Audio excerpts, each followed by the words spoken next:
same thing, just be mindful and step up, and you remain under oath. Thank you. No, it's okay.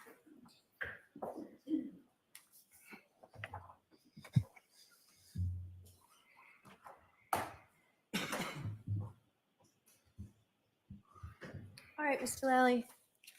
Thank you, Your Honor. Good afternoon, sir. Good afternoon.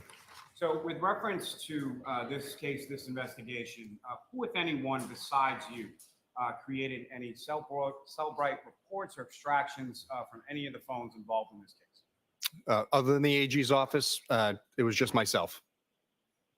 And now you had mentioned that there was some deleted material from the defendant's phone from the afternoon of January 29th, 2022. Is that correct? Yes, that's correct. And what was that was deleted? There was some search items that were not there in the phone, but found cookies related to said searches and websites visited. So as far as search terms or web history, were those the areas that were deleted? Yes, that's correct. I have nothing further. Your Honor. Oh, okay. Nothing further. Thank you. Okay, so we brought you back for that, Trooper. Thank you very much. Thank you. All right. Thank you. Your next witness, Mr. Lally. Yes, Your Honor. The Commonwealth called Dr. Renee Stonebridge to the stand. Okay.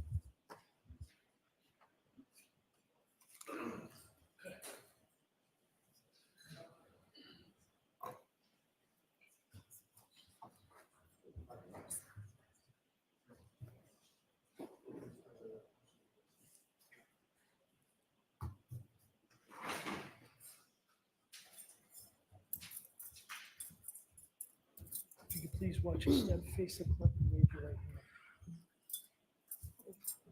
Do you solemnly swear that the testimony you shall give to the court and the jury in the matter now pending shall be the truth, the whole truth, and nothing but the truth, so help you God? Yes. Thank you. So Afternoon. once you sit, I'm going to tell you that you have to keep your voice up. We want to keep our air conditioning on. So just if you'd speak loudly into the microphone, that would be great. Yes, thank you. Go ahead, Mr. Lally. Good afternoon. Good afternoon. Could you please state your name and spell your last name for the jury? Yes, my name is Renee Stonebridge, last name Stonebridge, Stonebridge. And what do you do for work here? I am employed through the Chief Medical Examiner's Office at Boston as Director of Cardiac and Neuropathology and Medical Examiner. Now, if I could ask you just a few questions about sort of your educational and work history background, if that's all right. Yes. Starting with your bachelor's degree, where did you go and what, if any, area did you receive a degree in? So I went to SUNY at Stony Brook in New York. I was a double major in biology and Germanic languages and literature. I graduated with a bachelor's of science degree. After that, I went to the American University of Antigua for medical school, and I graduated with honors, magna cum laude. After that, I did a 4-year combined anatomic and clinical pathology residency program at NYU Winthrop Hospital in Long Island, New York. After that, I did a 1-year forensic pathology fellowship at the Boston office of the Chief Medical Examiner. And after that, I did a 2-year neuropathology fellowship program through Brown University at Rhode Island Hospital. And doctor, are you board certified? Yes, I am board certified in anatomic pathology, clinical pathology, forensic pathology, and neuropathology. And if you could just explain to the jury a little bit about what does board certified mean? Board certification means that every medical specialty has their own board. So for example, the American Board of Pathology dictates whether or not you can be board certified based on certain criteria. So you have to meet certain criteria, meaning that you have to complete a certain number of surgical specimens, a certain number of autopsies. And then once you meet that criteria, you can take an exam, which if you pass, leads to your board certification. Now, if I could ask you just a couple, and your board certification is up to date at this point, is that correct? Yes, In each of those areas that you just spoke of? yes. Now, if I could ask you some general terms as far as if you could define them for the jury. First of all, what is pathology in a general sense? Pathology is essentially the study of any sort of disease or abnormal state of the body tissues. So anything that can go wrong in the body and any of the body systems is essentially the study of pathology. And now starting with anatomic pathology, what is anatomic pathology more specifically? Anatomic pathology consists of the study of surgical specimens. So for example, if someone goes to the hospital to have a tumor removed, that specimen will go to pathology. The pathologist will look at it, cut it, look at specimens under the microscope, order any ancillary tests if necessary, and then make a diagnosis, which is then conveyed to the clinician. Anatomic pathology also consists of cytopathology, which is looking at individual cells. And then it also consists of autopsy pathology. And as far as clinical pathology, what is that? Clinical pathology is anything that is lab related in pathology. So if you have to get blood drawn and then the results come back, that is clinical pathology. If there's any sort of blood work that needs to be done, for example, if you're going to have a surgery and they have to cross-match and type you in case of a blood transfusion, that's considered clinical pathology. Also microbiology, so anything infectious. So essentially anything that goes through a lab is clinical pathology. And what is forensic pathology? Forensic pathology is the study of autopsies in a medical legal sense. It doesn't necessarily mean that it's always going to be something that is legal. Sometimes it may be just a person who has not seen a doctor in many years, dies at home. There's no physician that is willing to sign a death certificate. So we work on those types of cases, plus anything that is non-natural. Now, neuropathology, what is that? Neuropathology is the study of the brain, spinal cord, eyes, muscles, and nerves. And if you could, just again, in general terms, as far as casework is concerned, related to your work as a director of the neuropathology, can you explain to the jury sort of what it is that you do with respect to neuropathology? Yes, so my job primarily entails me to be a consultant for the medical examiners. So the medical examiners have a certain set of criteria that they follow in order to determine whether or not a brain needs to be saved for a neuropathologic analysis. So upon following that criteria, if the brain is saved, it gets put into formalin, which essentially fixes the brain so it firms it up, so it makes it easier to analyze. So after the brain has been fixed, I usually let them fix about 2 weeks. Sometimes it could be a little more, a little less, depending on circumstances. I will then look at the brain, take photographs of it from all sides, and then cut the brain, take photographs, document any sort of abnormalities. And then if I feel the need to take sections to look at under the microscope, then I will take those sections. They will be processed through histology. I will look at the slides. Sometimes you may have to add in additional testing, for example, immunohistochemistry, to see if there's anything in particular that you cannot maybe diagnose solely on looking at the histology. And then once that is done, I will issue a report to the medical examiner, and then they use it in terms of determining their cause and manner of death, if necessary. Now, as far as that formalin process, as far as the solution is concerned, is there a typical time period that the brain would have to be in that solution prior to you examining it or cutting it or any of those other things? Usually about 2 weeks, give or take maybe a few days here and there, but I usually try to let them fix at least 10 days minimum.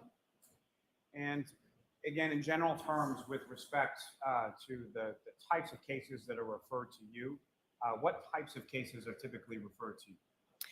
So part of the criteria that we use is that any cases for children or babies under the age of 2 years, those always come to me. Also, if there is any cases that have blunt head trauma that may be suspicious or homicidal in nature, those will typically come to me as well.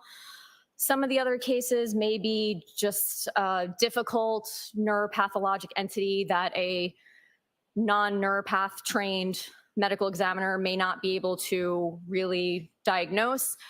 And then sometimes there's cases that are just surprise cases where the medical examiner opens up the head and they see something interesting or abnormal, and they decide to save that case for me to look at further.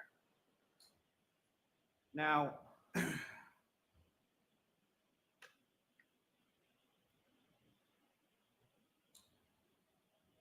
with respect to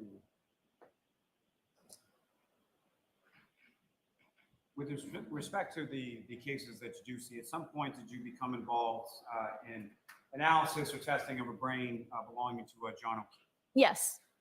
And who was the doctor that was the medical examiner that made that referral in this case? It was Dr. Irini Scordi-Bello.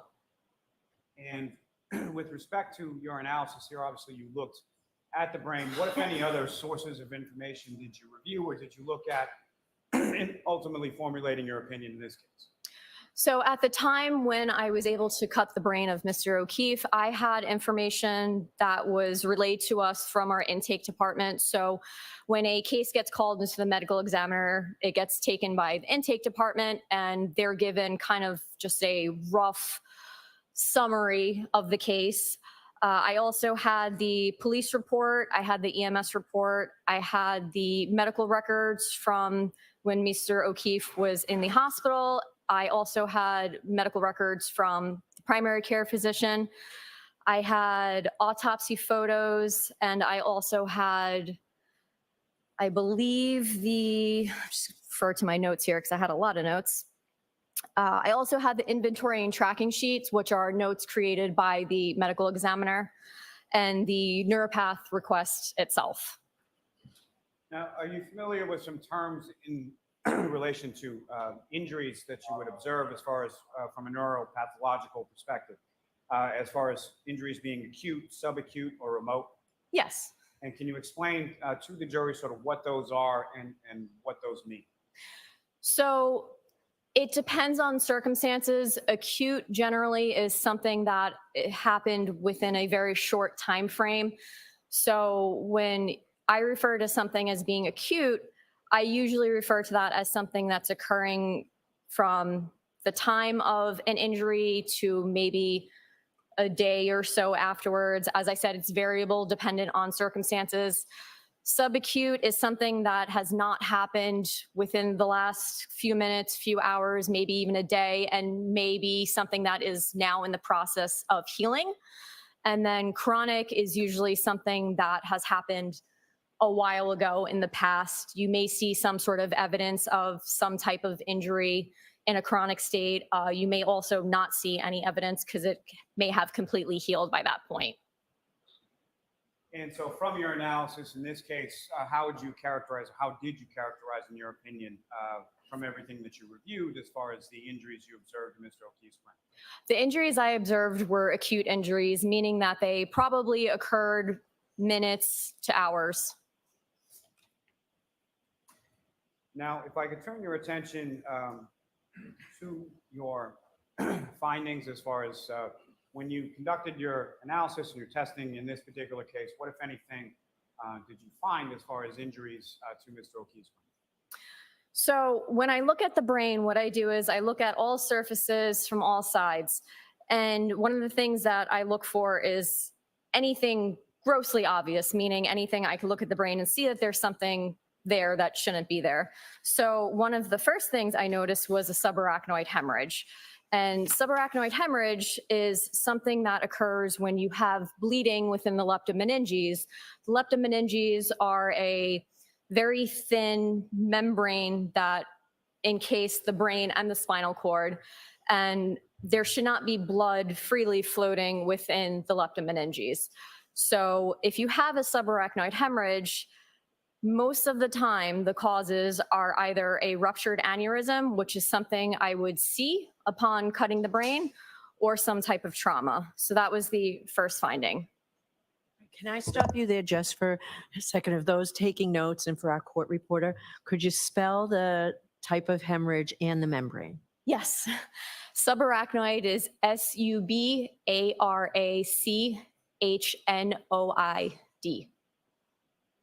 And leptomeninges, LEPTOMENINGES.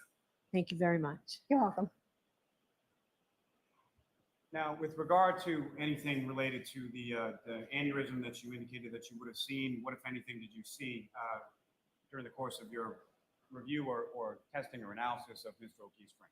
So aneurysms are typically seen in the cerebral vessels that sit around the base of the brain. So there's something called the circle of Willis, which is the main arterial supply. It sits around the base of the brain, and it's kind of shaped like a circle that has vessels that come off that extend to other areas of the brain. So typically, if there is an aneurysm that is ruptured, it's going to be located somewhere in one of those vessels. So upon observing those vessels, I did not see any evidence of any aneurysm or any sort of natural disease state that might have led to a rupture in one of these vessels. Also, sometimes these vessels, since they do go deep into the brain, you may only see the rupture upon cutting the brain. And I did not see any evidence of any rupture of any of these vessels anywhere in the brain. Now, as far as the subarachnoid hemorrhage that you observed, where was that located within the brain, and if you could? So the subarachnoid hemorrhage was on the frontal poles, which is essentially right here in the front of the brain. So the frontal lobes obviously sit in the front, and then the poles are the very frontmost portion of the brain. So it was on the frontal poles. It was also on the left temporal pole. So the temporal region is right here in the temporal region. And because of the way that the temporal lobe is shaped, it kind of has a little loop right in the front. So it has a pole as well. So it was on the left temporal pole. And then it was also in the left lateral fissure. So you have a frontal pole here. You have the temporal lobe right here.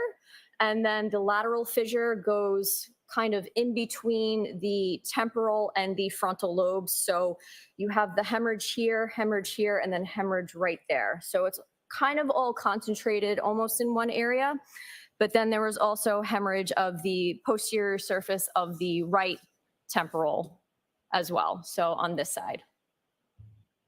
Now, doctor, I'm probably going to butcher this horribly, but just as far as the bilateral unci, are you familiar with that? Yes. So the unci are the medial portion of the temporal lobes. So the brain is essentially oriented in a way that each hemisphere, the right and left hemisphere, are the same. The unci are the most inner portion of the temporal lobes. So the unci sit just next to the brainstem. So if you have anything that causes herniation of these unci, they start to push inwards onto the brainstem. So say this is the brainstem, here are the unci, they start to push in. And because the brain is within the skull is hard, you have no room for any sort of expansion of the brain. If there is herniation, it will start to push in that area because the brainstem turns into the spinal cord and goes out of the skull through the foramen magnum. So you have this hole about this big or so at the base of the skull where the brainstem turns to the spinal cord, then comes out. So that's one of the only areas in which the brain can actually move because it's encased in the hard skull. So if you have herniation, it'll start to push and then push downwards. Could I ask you to spell UNCI. And with reference to this bilateral unci area, what, if any, herniation did you observe? So when the unci herniate, it can be subtle. Sometimes if it's herniated enough, you may see hemorrhages in the brainstem. And this happens because this tissue is now pushing on the brainstem and it's essentially being compressed. So there was herniation noted, and then there was hemorrhage within the brainstem. Now, if I could ask you, doctor, just to be familiar with the term or medical term known as a contusion. Yes. And can you explain just in general terms to the jury what you understand that term to mean? So a contusion is essentially a bruise. It's blood that's coming out from a blood vessel. It's a blood vessel that has been broken in some way, and now there's blood coming out. And are you also familiar with another term, part of that term, known as a punctate contusion? Yes, so punctate is essentially just a way to describe the size of a contusion. When I say punctate, I mean something that's very, very tiny. It almost just like a dot. And with respect to punctate contusion, what, if anything, did you observe in Mr. O'Keefe's brain, and where was it located?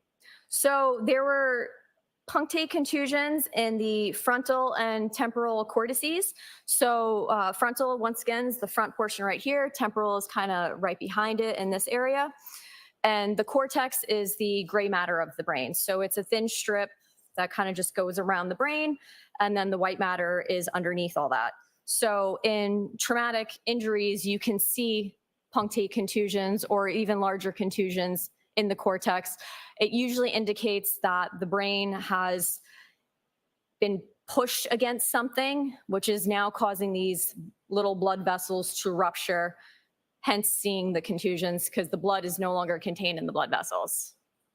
Now, doctor, with regard to the subarachnoid hemorrhage, is there anything that you're able to do as far as measuring that?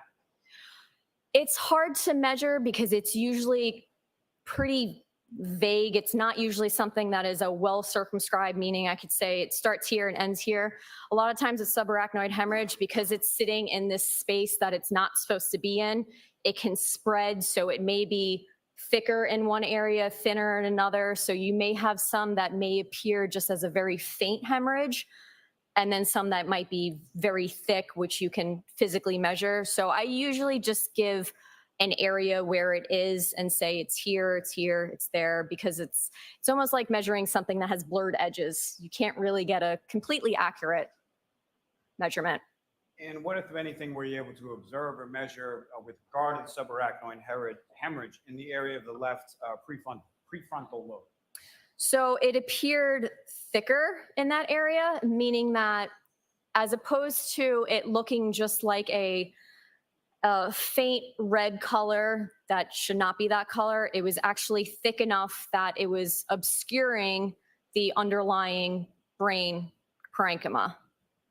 If I could turn your attention, doctor, just back for a moment to the punctate contusions that you were testifying about before. As far as your observations of those, was that one or more than one, or what? How many did you observe? So there were multiple. There were multiple contusions to the point where it's not something that you can count. I mean, you could count it, but it would probably take a very long time.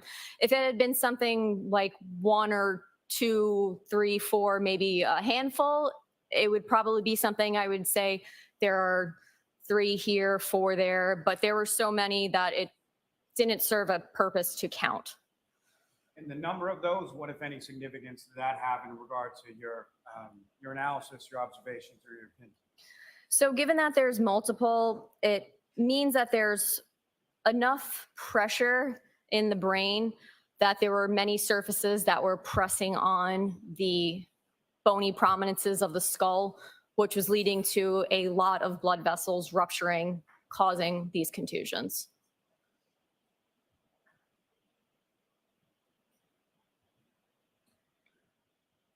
Now, I think you've talked a little bit, but just in general terms, if you could describe for the jury, what is a hemorrhage? So a hemorrhage is essentially blood that's coming out from a vessel. So it's like a bruise. Hemorrhage, bruise, contusion, they're fairly similar. Some people use them interchangeably, but it's essentially blood that's no longer contained in a blood vessel. When something is termed medically, based on your training experience, as a diffuse hemorrhage, what does that mean? So diffuse means it's over a very large area. It's not something that's just a tiny little area. You could say, okay, I'm looking at this person's, let's say, liver, and there's a 2 by 2 centimeter hemorrhage sitting right there in the right lobe of the liver. Diffuse would mean there's hemorrhage throughout nearly the entirety of the liver. Now, with regard to, you made a note as far as there being a diffuse hemorrhage within the pons, P-O-N-S, is that correct? Yes. Can you explain to the jury sort of what that means and where is that located within the brain? So the pons is part of the brainstem. So the brainstem starts right in the middle of the brain, and you have the midbrain, the pons, the medulla, and then it turns into the spinal cord. So the pons is kind of in the middle of the brainstem.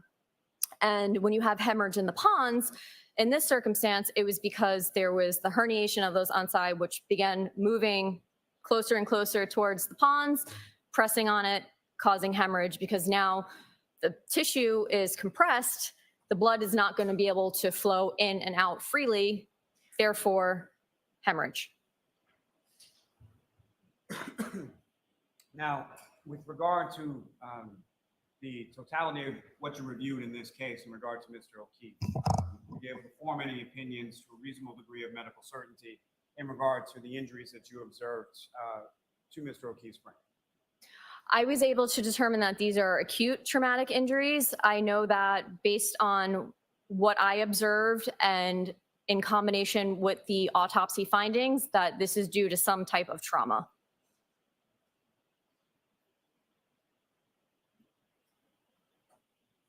If I could ask, as far as you have certain findings as far as the intraventricular hemorrhage and occipital horns of the lateral ventricles, correct? Yes. If you could please explain to the jury what exactly does that mean? Yes. So the ventricles are almost like a tunnel system of the brain in which the cerebrospinal fluid flows through. So the cerebrospinal fluid serves as a fluid that nourishes the brain. It provides a flow of nutrients, oxygen, things like that.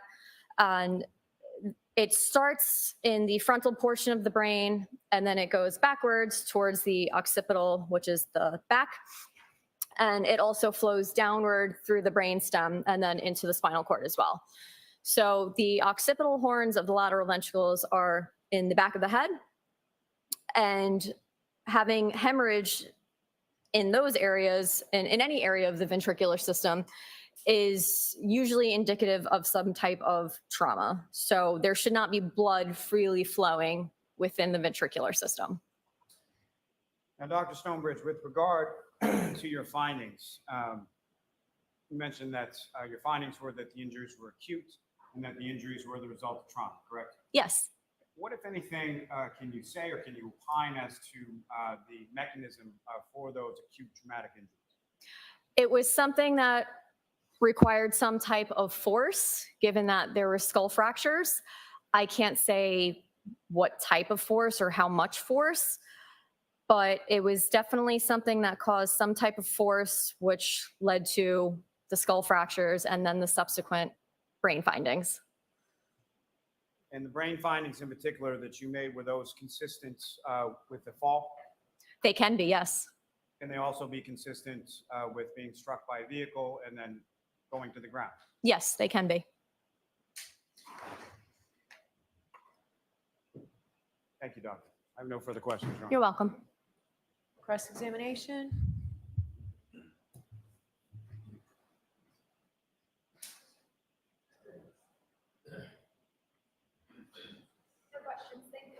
You're welcome. Doctor, thank you very much. You are all set. Thank you.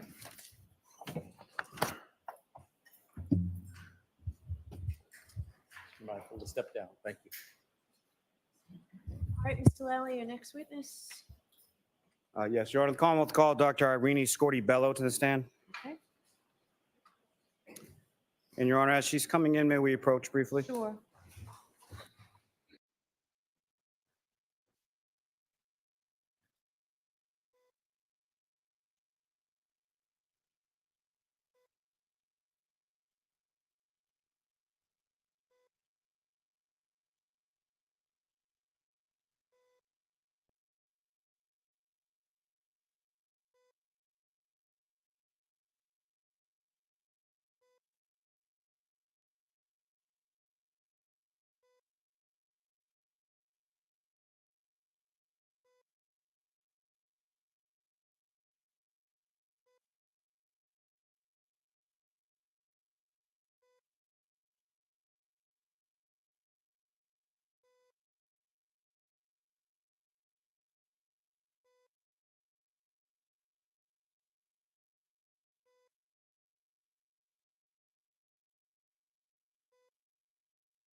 So, Madam Court Reporter, what was previously marked SS for identification is now the next exhibit in evidence.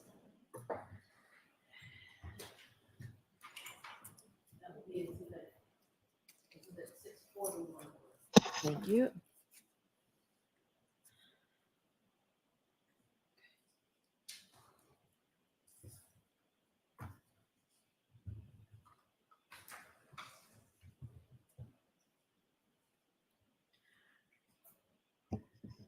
All right. So are you looking for my instruction now, Mr. Lally? Yes, please, Your Honor. All right. So jurors, I gave you a similar instruction before about photographs. So the Commonwealth intends to introduce into evidence through the next witness certain photographs showing Mr. O'Keefe post-mortem. You'll have those photographs with you in connection with this case.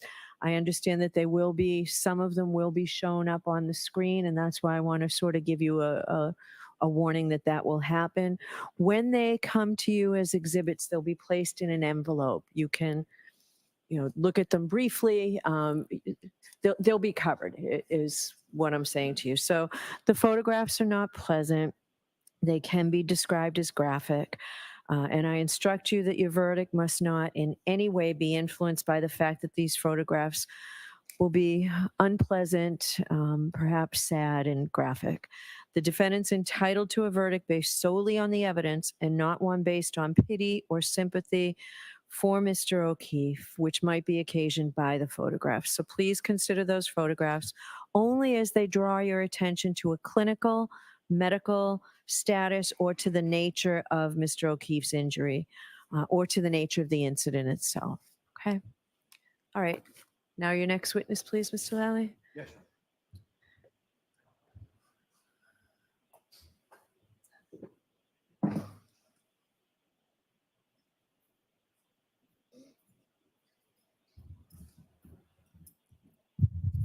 Ask you mindfully to step up.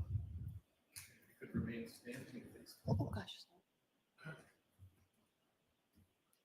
Do you solemnly swear that the testimony you shall give to the court and the jury in the matter now pending shall be the truth, the whole truth, and nothing but the truth, so help you God? I do. Thank you. Good afternoon, doctor. Good afternoon.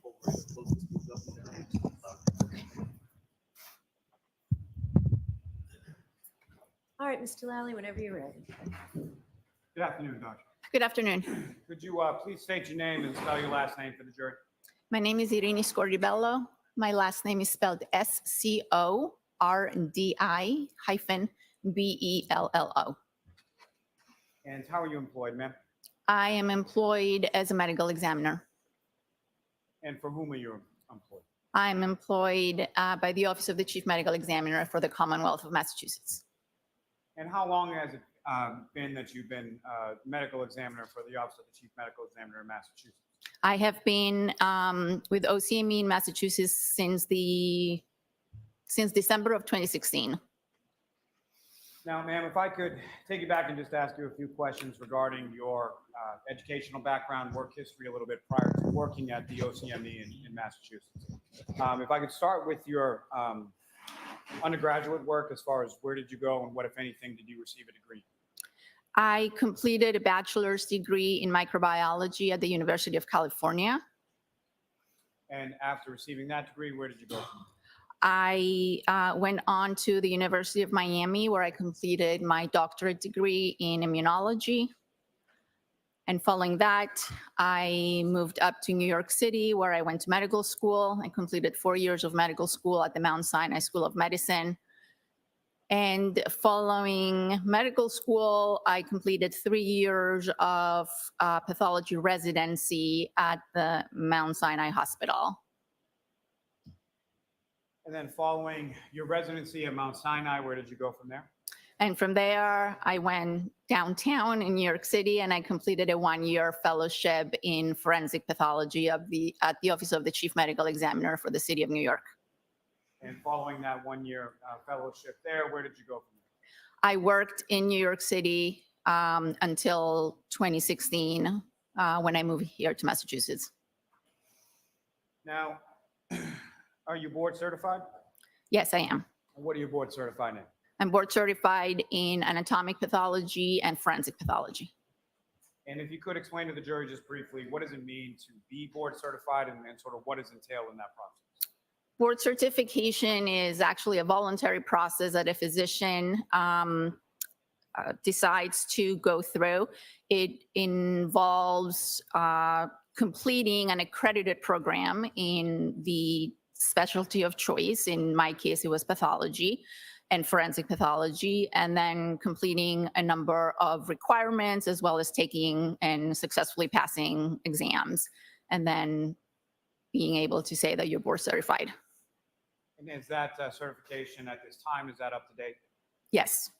Now, with regard to the time that you've been working as a forensic pathologist, are there any organizations that you belong to in relation to your work in that field?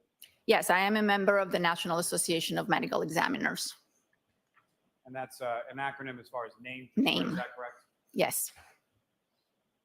Now, with respect to that time frame as well, what, if any, experience do you have in regard to teaching the areas related to your field? I have always been interested in teaching. I started teaching as a pathology resident, teaching other residents and medical students. And during my time in New York City, I enjoyed teaching medical students and residents. We had a very active education program in New York City. So I've always been involved with teaching both pathology and forensic pathology. Now, to those terms themselves, if I could ask you briefly just to describe to the jury as far as pathology in general sense, what is pathology? Pathology is a specialty of medicine, and pathology looks at disease processes and as well as trauma and the effect they have on the human body. And what is forensic pathology? Forensic pathology looks at disease processes and injuries in the human body and tries to determine the cause of death in deceased individuals. And as far as anatomic pathology, what exactly is that? Anatomic pathology, as opposed to clinical pathology, is has to do with any organ that is in the body, versus clinical pathology that deals with fluids and blood analysis and things like that. So anatomic pathology, a lot of anatomic pathologists are surgical pathologists. That's another term that you will hear. These are pathologists in the hospital that look at tissues under the microscope, and they come to a diagnosis, whether something is benign or malignant. And forensic pathology takes anatomic pathology to another step, to another level, by looking at the whole body and trying to determine the cause of death instead of organ specific. Instead of just looking at one organ, forensic pathology looks at the whole body. Now, you're also familiar through your work and training experience in regard to forensic pathology with the term called autopsy. Yes. And is that something that typically you would do in the case of sort of your investigation and your analysis in regard to pathological analysis when it came to a body or a patient that comes in? Yes, an autopsy is a procedure that we do to determine the cause and manner of death. And so, doctor, with respect to an autopsy, may be a term that's pretty well understood, but if you could explain in general terms as far as when a body or a patient comes in to the OCME, as far as what is an autopsy, what is involved in it, and sort of what does that consist of? Yes. When a case, a death is first reported to the medical examiner's office, we make a determination as to whether that death falls under our jurisdiction. Cases that fall under the jurisdiction of the medical examiner include all violent deaths, all deaths that are due to not natural causes, all accidents, intoxications, deaths of babies and children, and deaths in individuals that were not under the care of a physician when the death occurred. So once a case is accepted and it falls under our jurisdiction, it is given a numerical number. And then the body is transported from either the location of the death or the hospital to our facilities. We have 3 facilities in the state of Massachusetts. Once the body comes to our facility, then there are a number of steps that are taken. The body is processed. What that means is that there pictures are taken, a weight is taken, a height is taken. Everything is input into our computer system, and then a determination is made as to whether an autopsy is required in order for us to determine the cause and manner of death. If the answer is yes, then we proceed with the autopsy. Now, as far as an autopsy is concerned, there are 2 sort of primary components of that as far as an external examination and an internal examination. Is that correct? Yes. And can you describe to the jury, again, in general terms, sort of what the process is in reference to both external and internal? Yes. So the autopsy or the postmortem examination has 2 main parts. The first one is the external exam, and it is basically what it sounds like. We do a very thorough exam of the outside of the body. We document physical characteristics, eye color, hair color. We document any scars or tattoos that may be on the body. We take pictures, we make notes, we look for any signs of disease and any signs of injury. All that is, as I mentioned, documented. And once we're, during the external examination, sometimes we will take evidence. We will collect hair and nails from the body if we think that that is necessary or warranted. And once the external examination is done, then we proceed to the internal examination. That involves making surgical type cuts on the body, what's known as the Y incision that goes from shoulder to shoulder and down the middle of the body, and the organs of the neck, the chest, the abdomen are examined thoroughly, again, looking for and documenting signs of disease or signs of injury. We do the same thing with the head. The head is open, the brain is removed, and we document any disease or injury. Now, turning your attention to January 31st, 2022, did you have occasion to perform an autopsy in regard to a patient or a body of John O'Keefe? I did. And do you recall which of, you mentioned there were 3 different offices of the chief medical examiner within the state of Massachusetts, correct? Yes, it was in the Cape Cod office. Is that the office that you typically work out of? No, that's not the office I typically work out of. My permanent position is in the Westfield office in Western Massachusetts. I was covering the office that day because we were short-staffed. And in the reference to the autopsy that you performed with regard to Mr. O'Keefe, was that in conformity with what you were speaking about just before, generally as far as how you conduct autopsies? Yes. Now, during the course of the autopsy that you performed in reference to Mr. O'Keefe, during the course of the external examination, what, if anything, did you note in reference to that external examination of Mr. O'Keefe? First, I noted that there was evidence of medical intervention. Mr. O'Keefe's body was transported to our facility from the hospital, and he had evidence of attempted resuscitation. After I documented that, I proceeded to document some injuries that I saw on Mr. O'Keefe's body. And before we turn to that, if I could just ask you a couple more general questions. You've made some mention earlier in your testimony as far as the cause and manner of death in general. That's 2 things that you're trying to determine during any sort of forensic pathological examination, correct? Yes. And what I'm going to ask you first is just in reference to manner of death.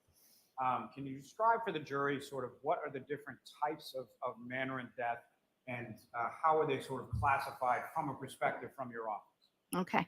Yes. So the manner of death are the circumstances that led to the cause of death. The cause of death being the disease or the injury that initiated the sequence that led to the fatal events. So the manner of death is circumstance dependent. There are 5 general manners of death or 5 umbrellas.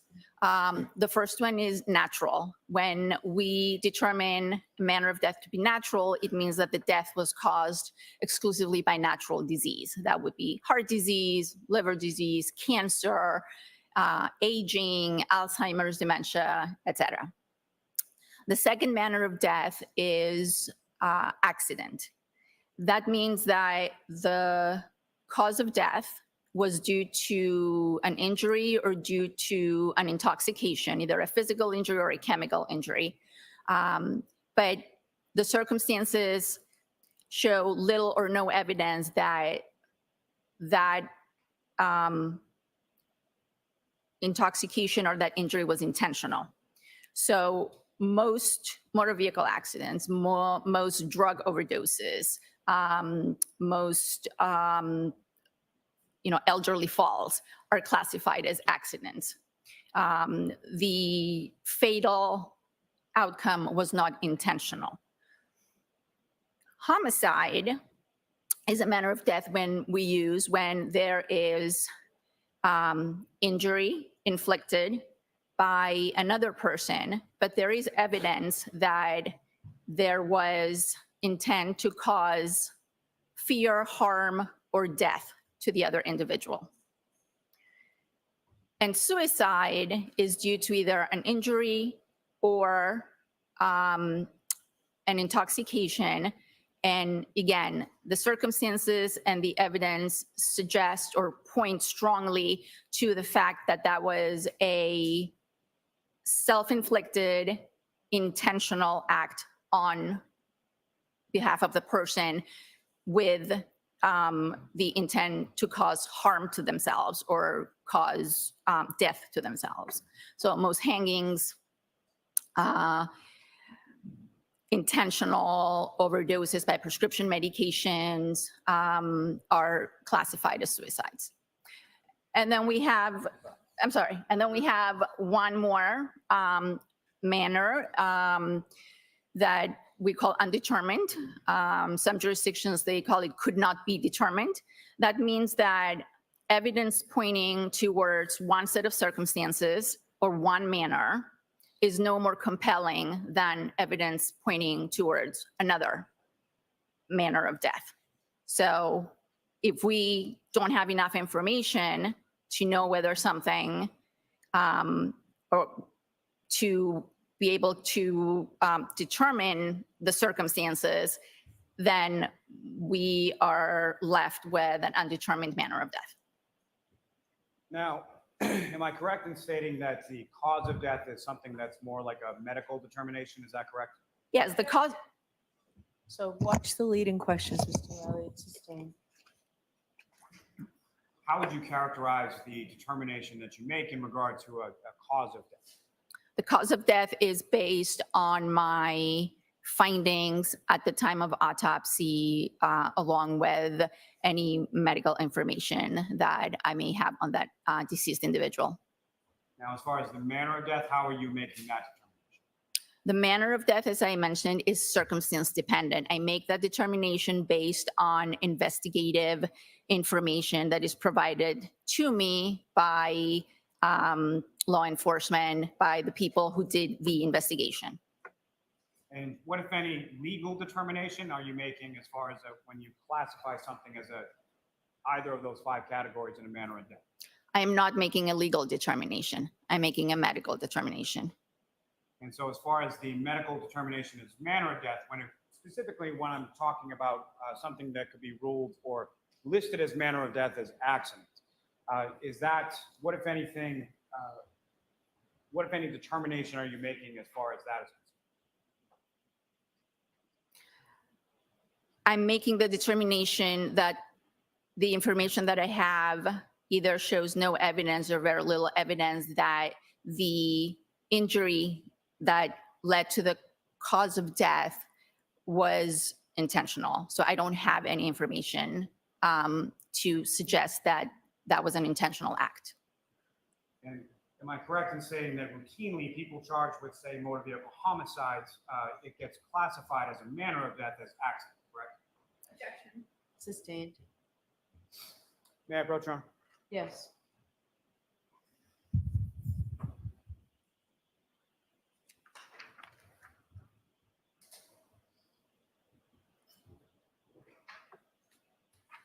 Doctor, I'm showing you the documents, ask you to review it, look up when we finish.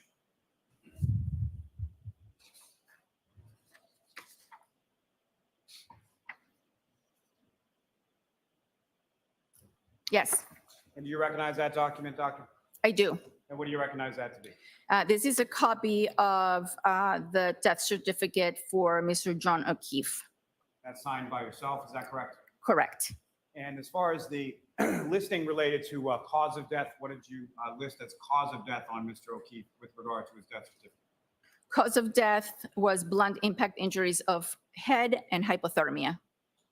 And with reference to manner of death, what, if anything, did you list on Mr. O'Keefe's death certificate in relation to manner of death? I listed could not be determined. And as far as that listing for could not be determined, if you could explain to the jury why it was that you have that listed as a manner of death with relation to Mr. O'Keefe. Again, the cause of death is something that I can determine by the autopsy. I did the autopsy on Mr. O'Keefe and determined that he had injuries to his head as well as signs of hypothermia. So the combination of those two was the cause of death. The manner of death has to do with the circumstances under which Mr. O'Keefe sustained those injuries. And I did not have enough information to be able to determine whether those injuries were accidental or not. And so my manner of death was undetermined or could not be determined. And just from the spectrum that you had just talked about, sort of the 5 different manners of death, fair to say that you did not determine that this was either suicides or natural causes, correct? Correct. And so as far as your determination of the manner of death being could not be determined, which of the two were you sort of in between? The 2 manners of death that remain are accident and homicide. Your Honor, may I approach? Yes. I want to seek to introduce in a minute the next exhibit.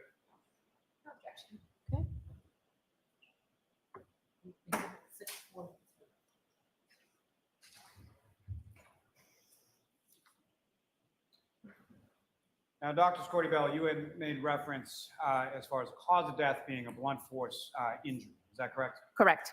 At least one of the contributing causes. If you could explain to the jury sort of what you understand that to mean as far as what is a blunt force injury.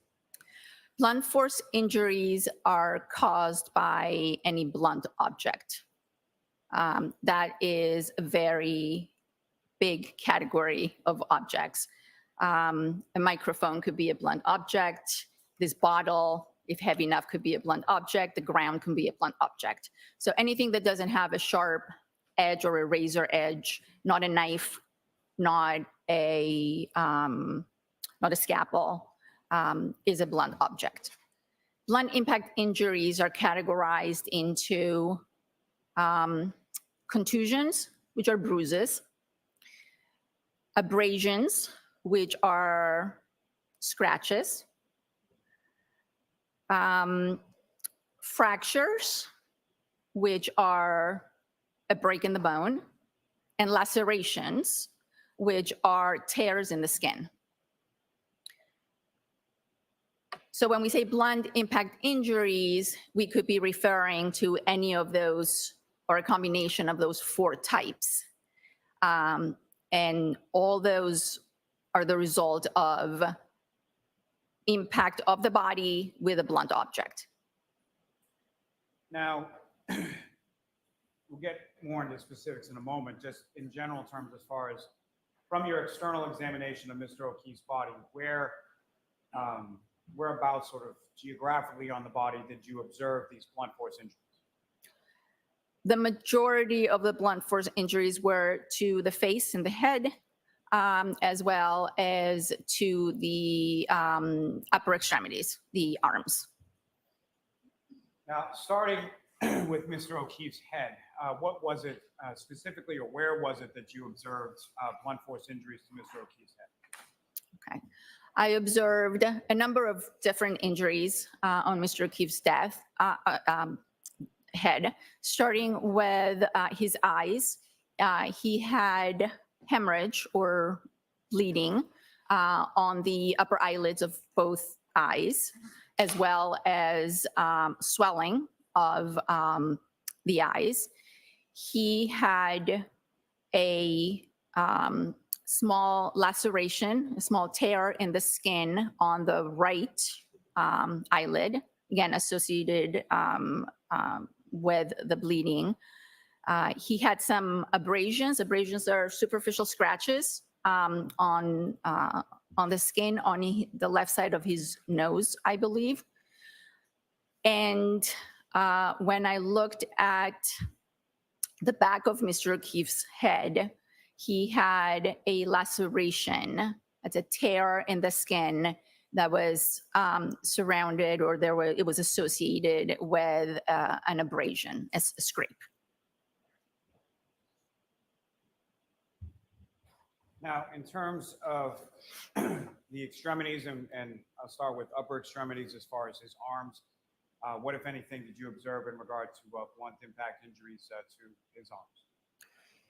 He had, on the right upper extremity, he had a number of somewhat linear, somewhat patterned abrasions, scrapes, varying sizes, ranging from small 2 to 3 millimeters to, I believe, 5 or 6 centimeters, both on the upper arm and part of his forearm.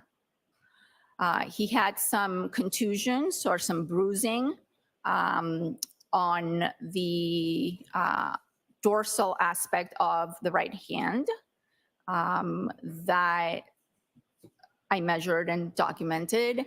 He had he had a very small abrasion, I believe, on the lower extremities near the right knee, but I would have to look at my notes to be absolutely sure. You can go ahead and look at your notes anytime you need to, Doctor. I can go into my notes? Yes. Okay.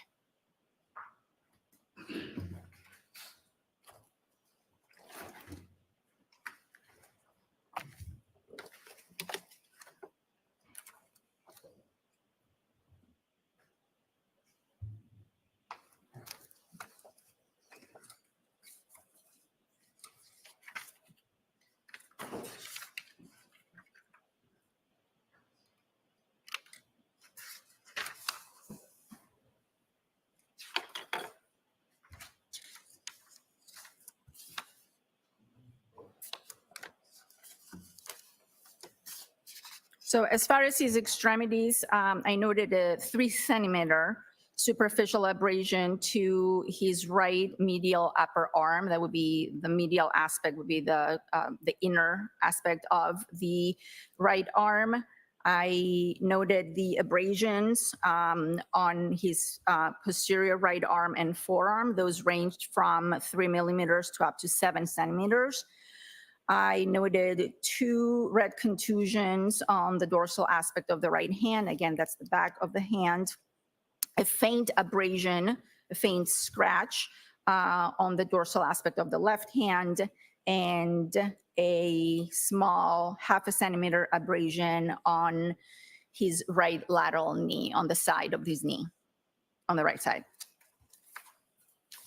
Now, I think you've defined it fairly well so far, but I'm just going to ask you, just for delineation purposes, if you could explain to the jury sort of what is the difference between an abrasion versus a contusion versus a laceration? Okay. From a medical perspective. An abrasion is a scrape. It's a scrape of the superficial layers of the skin. A contusion is a bruise. So if I hit myself hard enough on my nightstand, and I break blood vessels in under the skin, then I can end up with a bruise or a contusion. A laceration is a tear, not necessarily a cut. There's a distinction between a cut and a tear. A tear in the skin is due to a blunt object, maybe the corner of the nightstand that's sharp enough to tear my skin, but not so sharp as a blade that would actually cut the skin smoothly. So we differentiate between lacerations and cuts because cuts are due to sharp objects, lacerations are due to blunt objects. And fractures are basically a break in the bone, again, due to blunt trauma. Are you familiar with what is termed as an incised wound? I'm sorry, I didn't hear you. Incised, I-N-C-I. Incised, yes. If you could explain the difference between sort of the mechanism and sort of what you observe between a laceration and an incised wound. Yes, so an incised wound is what I previously called a cut. So the analogy I like to give is if you have a loaf of bread and you're trying to cut the bread. If you take a very good bread knife, sharp knife, you will be able to smoothly cut the bread. If you take a hammer, which is a blunt object, and you try to cut the bread, you're going to shred it up. So an incised wound is a smooth cut. Knives, razors will cause incised wounds on the skin. A blunt object will cause a laceration. It will break the skin, and the edges will not be uniform, and there might even be some bruising around it. Now, with respect to the injuries that you talked about as far as the abrasions on Mr. O'Keefe's right arm, how was that located in reference to sort of the circumference of the arm? And what I'm asking there is, was it on top, on the bottom, or everywhere? I describe them as being on the posterior right arm and forearm. So when we examine a body, we examine the body in what's known as the anatomic position, which is the body on the table with the palms upwards. And so the posterior right arm and forearm would be what would be facing the table as the body is laying on the table, the backside of the arm and the forearm. So the opposite of posterior would be what? Would be anterior, and it would be this area right here that points up. And as far Or as forward. the anterior of Mr. O'Keefe's right arm, what, if anything, did you observe as far as injuries there? I noted in my diagrams and my charts that they were mostly on the posterior right arm and forearm. Now, Dr. Scotti-Bello, if I could turn your attention to the internal examination as far as the injuries that you observed there, what, if anything, did you observe during the course of your internal examination of Mr. O'Keefe? Okay, the internal examination, I will start with the head. Once the skull was open and the head was examined, I noted that there were skull fractures in Mr. O'Keefe's skull, both in the back and the front aspect of his skull. I noted that there was recent subdural hemorrhage. That is blood that is under the dura, and the dura is a very tough protective cover that sits over the brain. I noted that there was subarachnoid hemorrhage. That's hemorrhage that is directly on top of the brain under the leptomeninges, which is a very thin membrane that covers the brain. And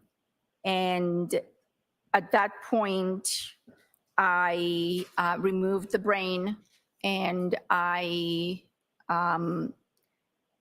instead of examining it right then and there, I saved it in a special solution and I sent it to our office in Boston for our neuropathologist to fully examine.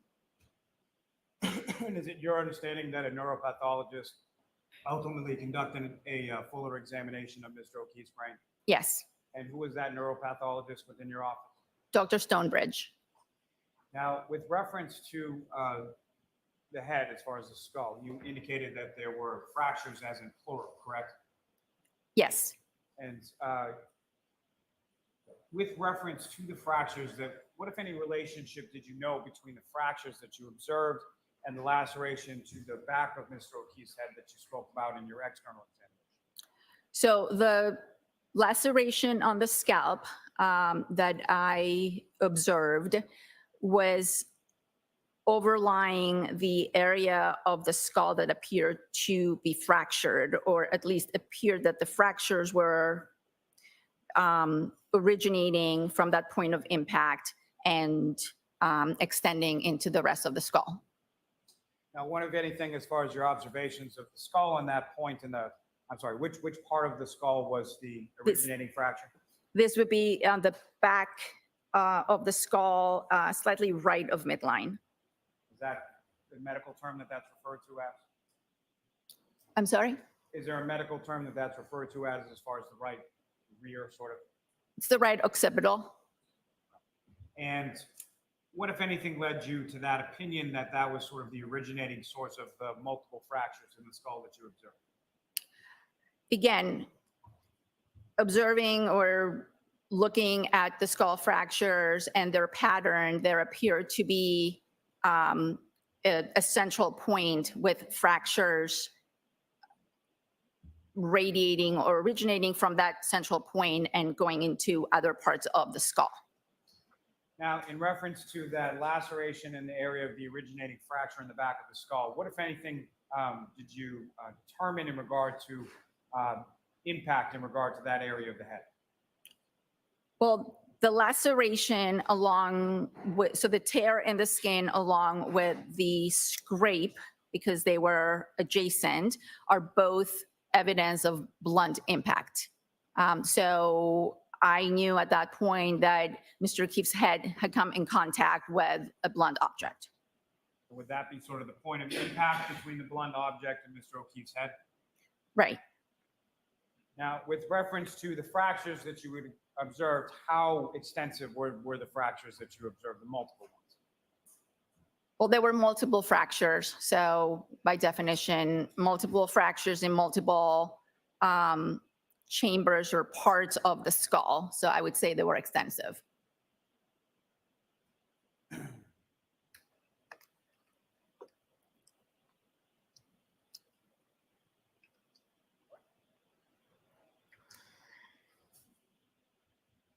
Have a moment, Your Honor. Yes.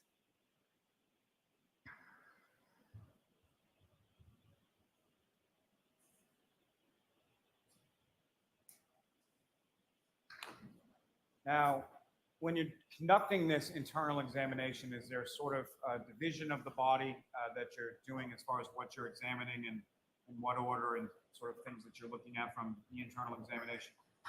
Well, we examine everything, and usually we start in the external examination, we start from the head and work our way down.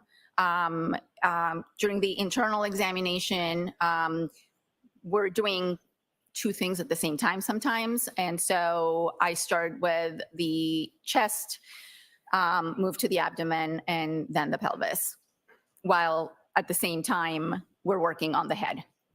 All right, I'm going to pause you there for a minute. We're going to take a short recess and we'll be back. Georgia, you can step down if you'd like to. You don't have to, but you can step down if you want to, and I'd ask that you just call over the jurors. I'll just, thank you.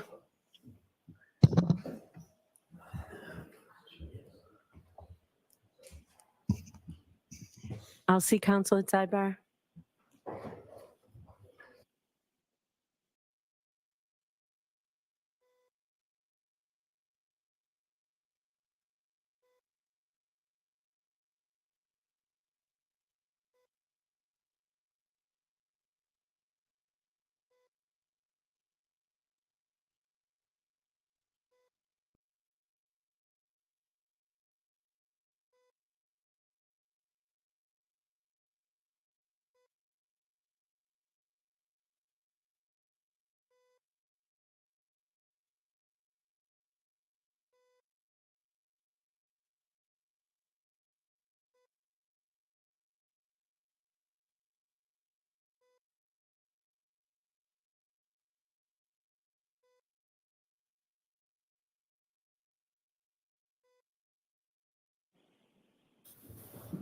All rise for the court, please.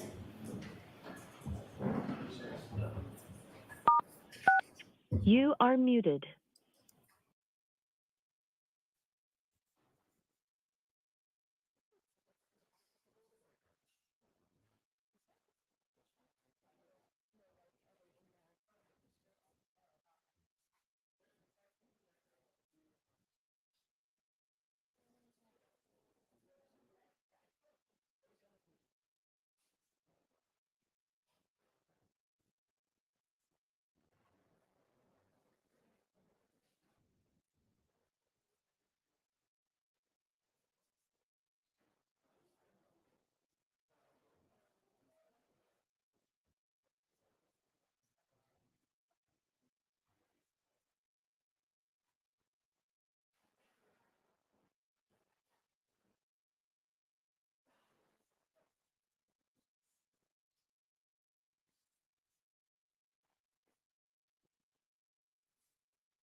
be seated, go back to session.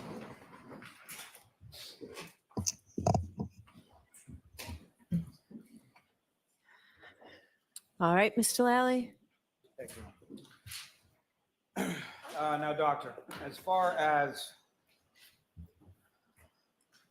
the internal examination was concerned with regard to Mr. O'Keefe, starting with his stomach, what, if anything, did you observe of any significance in that area?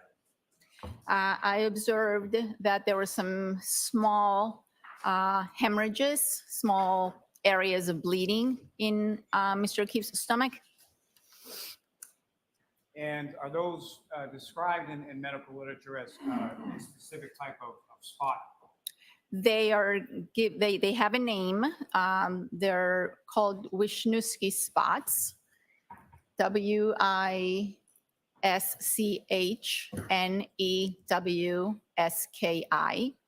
and they have been associated with cases of hypothermia. And how so? How have they been associated with cases of hypothermia? They have been seen in cases of hypothermia. It's one of the findings that supports the diagnosis of hypothermia. They are not always there, and their presence doesn't definitively diagnose hypothermia, but they are one of the findings that, if present, suggest the diagnosis of hypothermia.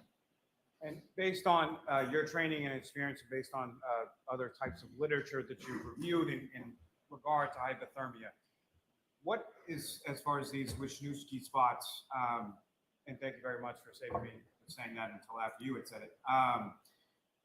With regard to that, what if anything does it say as far as the causality of that, or how that occurs or is related to hypothermia? We don't really know the pathophysiology of these spots. There have been various hypotheses. People have suggested that they are a response to stress. Some people have suggested that hypothermia increases secretion of acid in the stomach, and that leads to these spots, but their exact pathophysiology is still under investigation. Now, in addition to these areas of small hemorrhage in Mr. O'Keefe's stomach, what, if anything, did you observe in the pancreas? In the pancreas, I again observed some more diffuse hemorrhage of the pancreas and the tissues around it. And same question with regard to the spots and hemorrhages you observed in the stomach. What, if any, relationship do the hemorrhages or the bleeding in the pancreas have in relation to hypothermia? Again, it's one of the findings that, if present, should alert the medical examiner to consider the possibility of hypothermia. And as far as the observations that you made, as far as the hemorrhages in the stomach area of Mr. O'Keefe and the hemorrhages in the pancreatic area of Mr. O'Keefe, the sort of juxtaposition of those, what, if any, significance did that have in regard to your hypothermic diagnosis?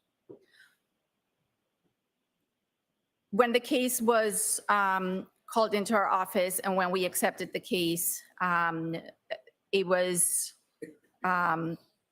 reported to us that this was an individual that was found in the snow, covered with snow, and it appeared that he may have been there for a period of time. So one of the questions for me as a medical examiner is to determine whether there are any signs of hypothermia in addition to what I had already observed, which was the blunt impact injuries.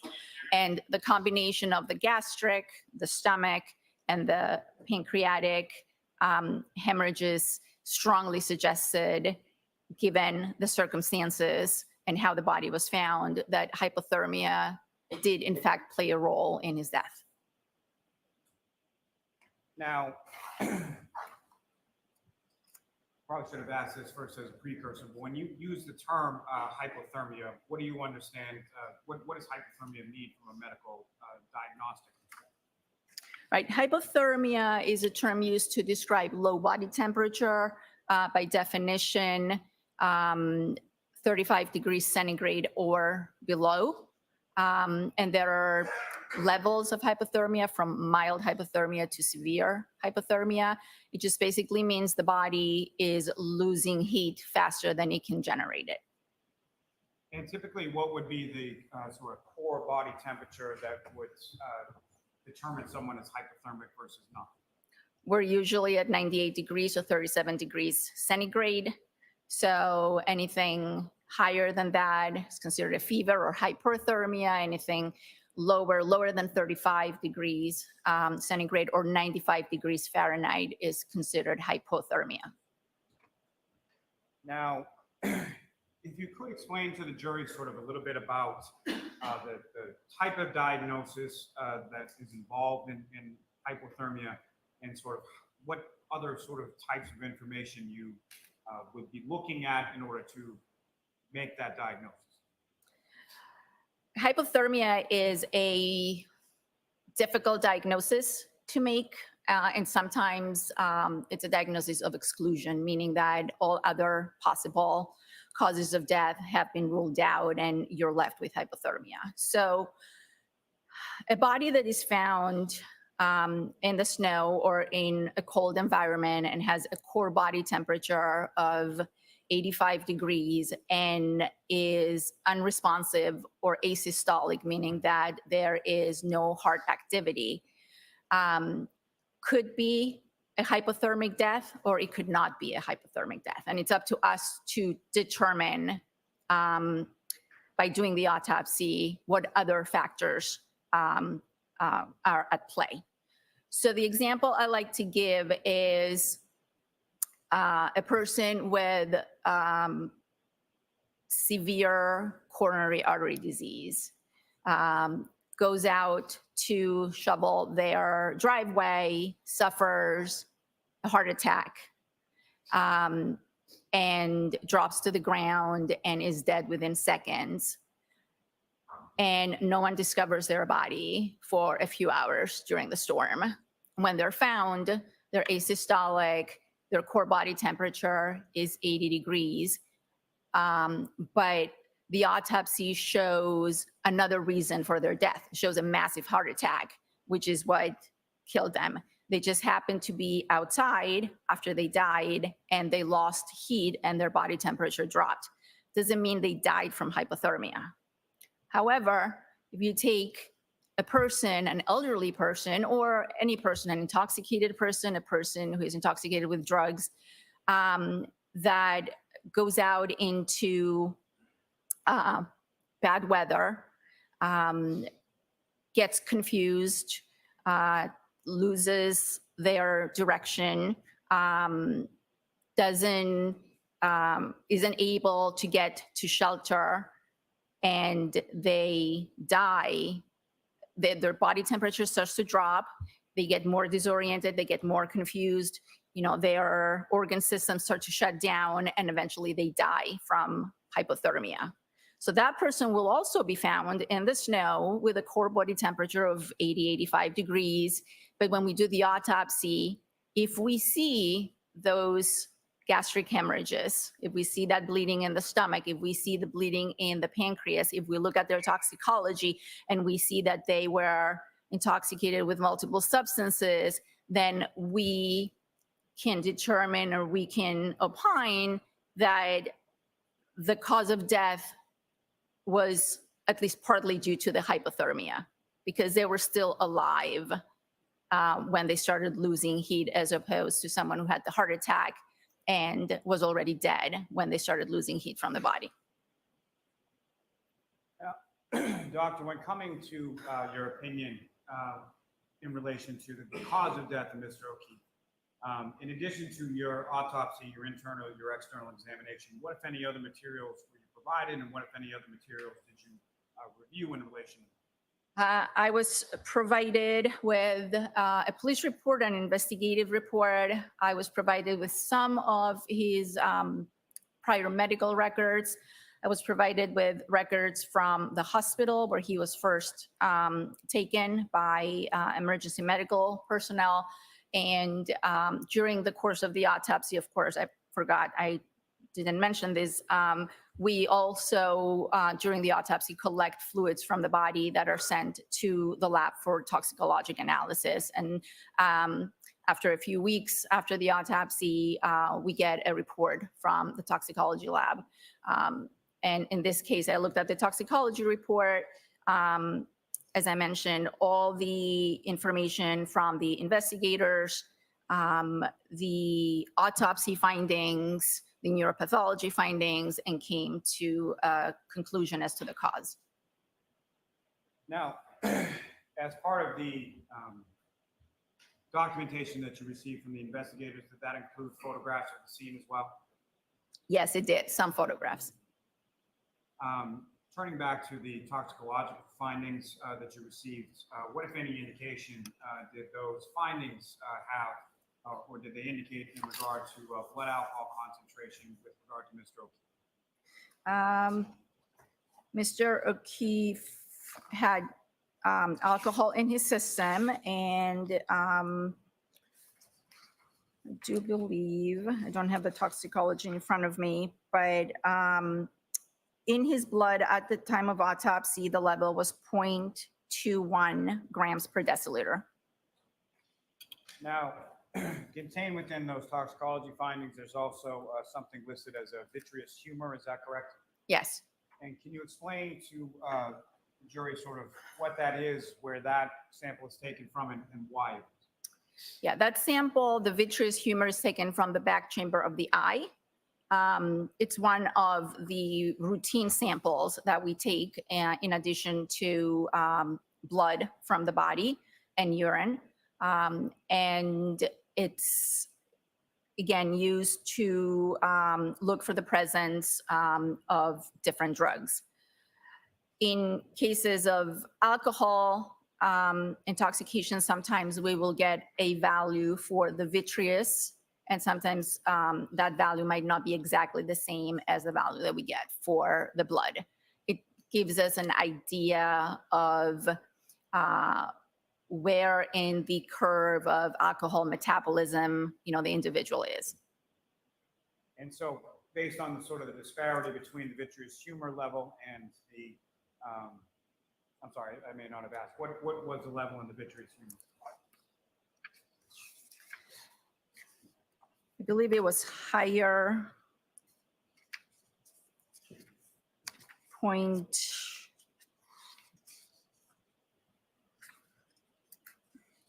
Sorry, I just have to find it. I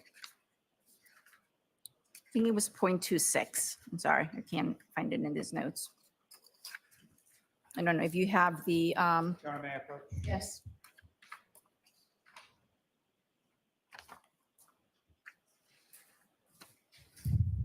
Oh, yeah, copy of the toxicology report. Yes. It was 0.28. Thank you. Now, doctor, with respect to the disparity between what was contained as a BAC in the vitreous humor versus the other number from his blood, what, if anything, does that indicate to you as far, or what, if anything, can you take from it? That suggests that the level in Mr. O'Keefe's blood had been higher than 0.21, and that's reflected by the 0.28 that was in the vitreous. The vitreous metabolism of alcohol lags. It's a little slower, lags behind that of the blood and the circulation. The alcohol is metabolized in the liver, but the fact that it is higher in the vitreous suggests that the level in the blood was also higher at some point prior. So at some point, whenever Mr. O'Keefe died, his level of alcohol was on the decrease. Is that fair to say? Correct. Now, with respect to, you mentioned that you had reviewed the EMS reports from Mr. O'Keefe as well as his medical records from Good Samaritan. Is that correct? Correct. And if you could just briefly for the jury explain your understanding as far as some of the terms within those medical records. familiar with your review of Mr. O'Keefe's medical records that he was labeled as being in cardiac arrest? Yes. And can you explain to the jury what that means? Yes, he was labeled as asystolic or in asystole, which is basically a flat line. So if you attach leads to the body, there is no electrical activity coming from the heart. Now, with respect to Mr. O'Keefe, as far as certain vital signs were taken in the course of his treatment at the Good Samaritan, is that correct? Yes, Including a core temperature, is that correct? yes, Do you recall what that core temperature was? yes. It was noted as 80.1. And that was a temperature reading that was taken at 7:19 a.m., is that correct? It was taken, actually, this temperature reading in the records that I'm looking at was taken at 6:57 a.m. And with respect to that 80.1 degree temperature, that's in Fahrenheit, is that correct? Yes. And so what, if any, relationship does that have, or what, if any, relationship does that have to your hypothermic diagnosis? Well, that is the temperature. At this point, Mr. O'Keefe is asystolic, meaning he has no cardiac activity. That is the temperature of his body at the time that he was taken to, that he was examined by EMS and taken to the hospital. So it is a very hypothermic temperature. It is well below the 95 degrees, which we consider hypothermia. Now, I believe you alluded to it earlier in your testimony, but with respect to hypothermia, what are some of the manifestations of that type of onset as it progresses? Well, the first evidence of hypothermia, which we have no problem in this room, is shivering. When someone starts to get cold, they start to shiver to conserve heat. But then as the body loses more and more heat, there are neurologic consequences. People can get confused. We see this in the elderly all the time. They can get disoriented. And eventually at very low temperatures, below 90 degrees, everything ceases to function. The heart stops. And would physical weakness or lack of strength be one of those manifestations as well? Yes. And how many different sort of stages of hypothermia are there from the beginning of or onset of progression to the end? There is mild hypothermia to extreme severe hypothermia.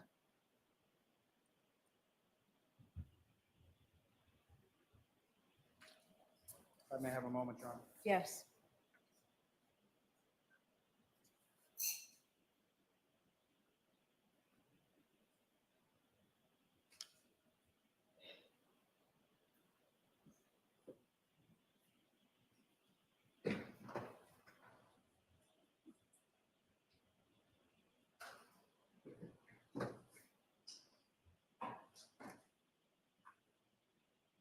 Now, with regards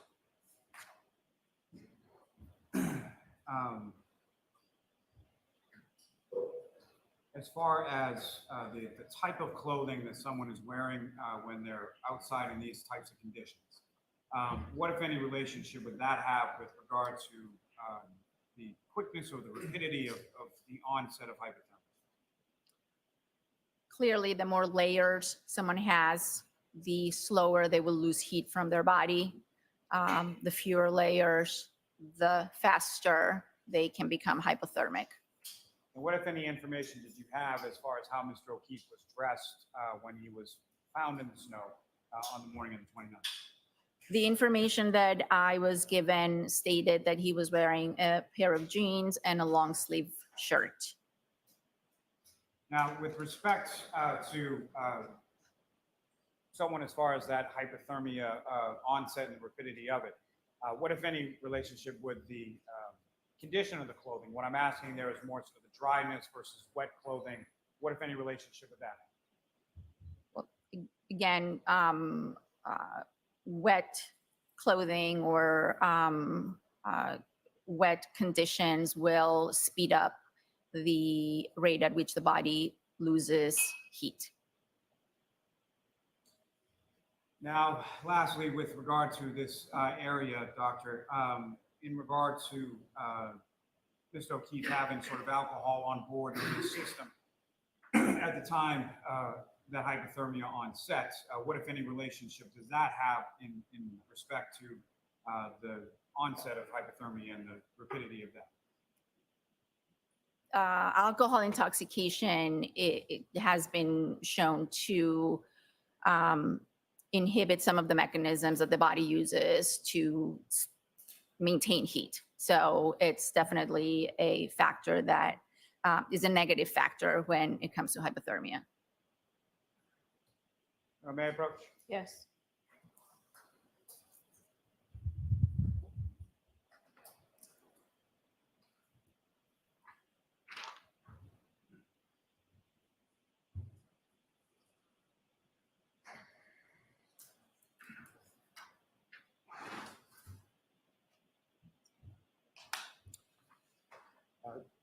Doctor, I'm showing you a single-page document. You can just review that, look up when you're finished.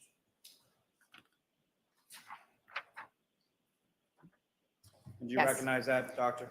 I do. It is a photocopy of the exam notes that I took at the time of autopsy.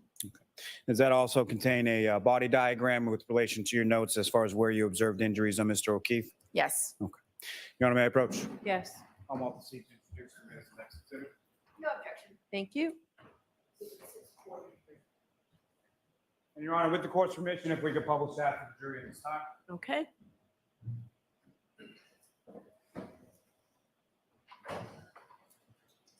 Doctor, there should be somewhere before you on the desk over there, laser pointer.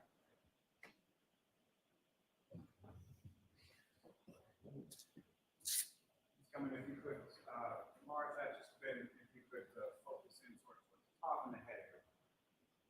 Now, Dr. Scortibello, what's up on the screen? Is that what you have before you as the next exhibit? Yes.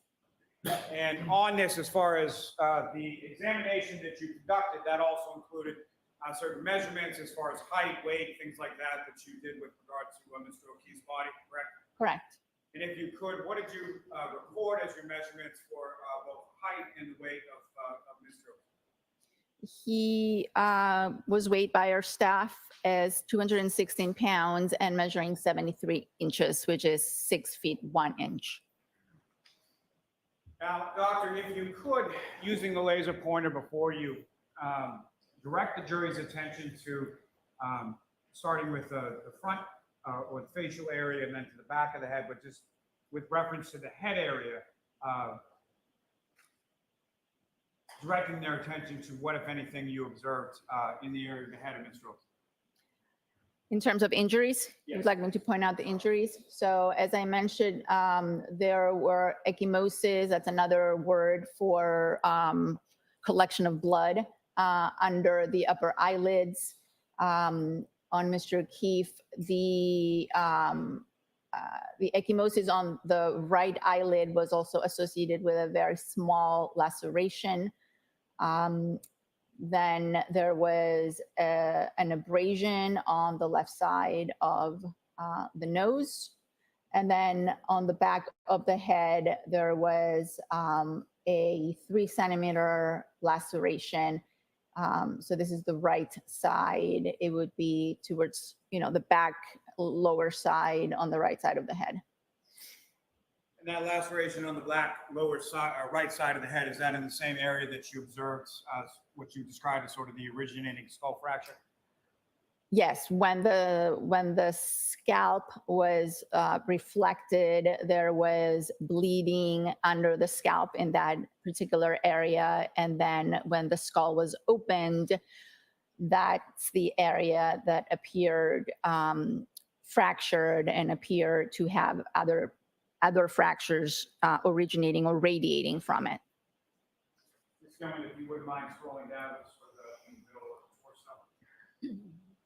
And And Dr. Scorbello, if you could again use the laser pointer, just direct the jury's attention to what, if any, injuries you noted in this sort of middle torso or upper extremity portion of Ms. Cook. So on the right upper extremity, and again, this is the back of the body. We have this collection of linear abrasions. I think the battery is dead.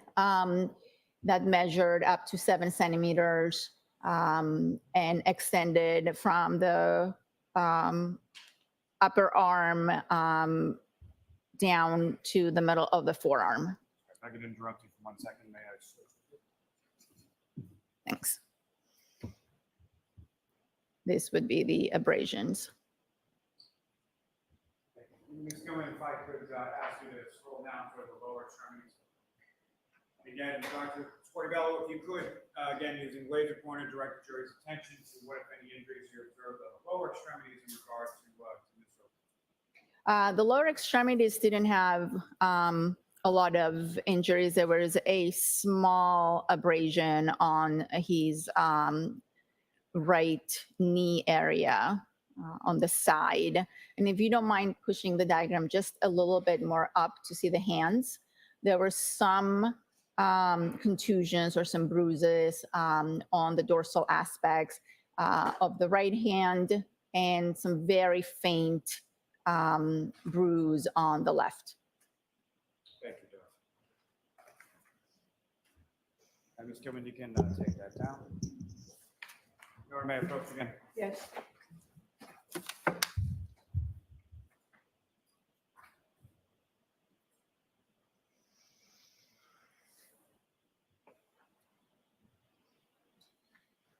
Doctor, if I could show you what's a 2-page document, ask you to just review that up when we finish.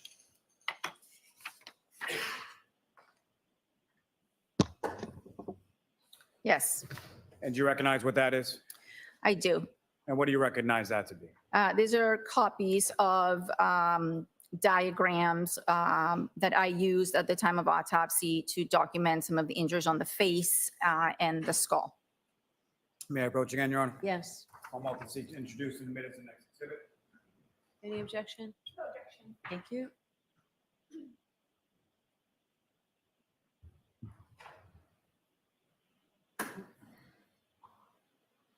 Exhibit 644.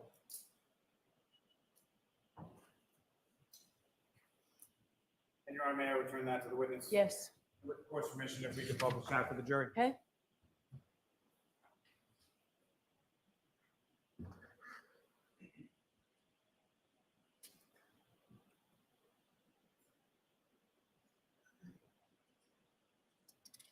Ma'am, 1 moment, Your Honor. Yep.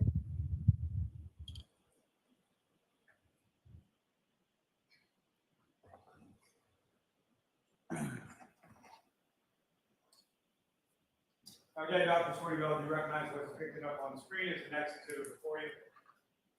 Yes. And if you could, again, using the laser pointer, direct the jury's attention to what, if anything, you observed or noted of significance in these particular diagrams. So the upper eyelids, the areas of the upper eyelids on both sides had ecchymosis or blood under them. On the right side, there was a very small laceration or a small tear associated with that.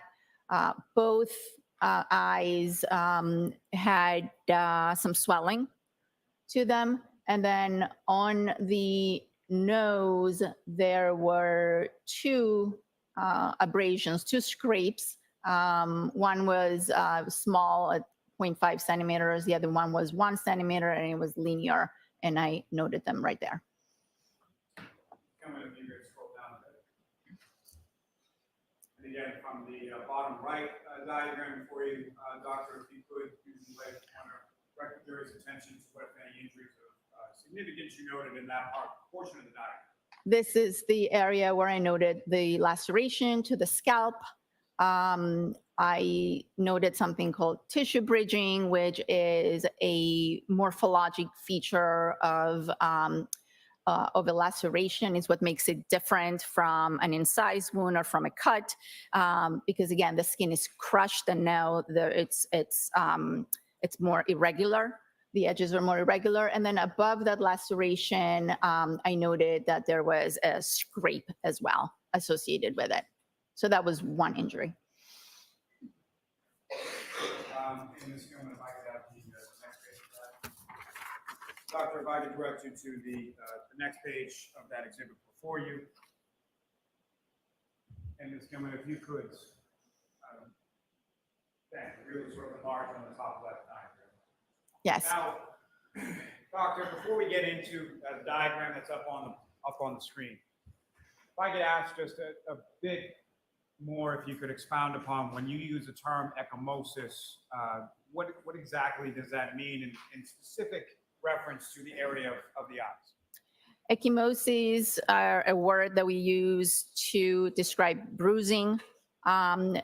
Orbital ecchymosis or periorbital ecchymosis or supraorbital ecchymosis just refer to the location of the bleeding in relation to the eye. When we see ecchymosis or bleeding around the eyes, one of the differential diagnoses, one of the etiologies is blunt trauma to the head, and specifically fractures to what is known as the base of the skull. And this, what you're seeing here, is the base of the skull.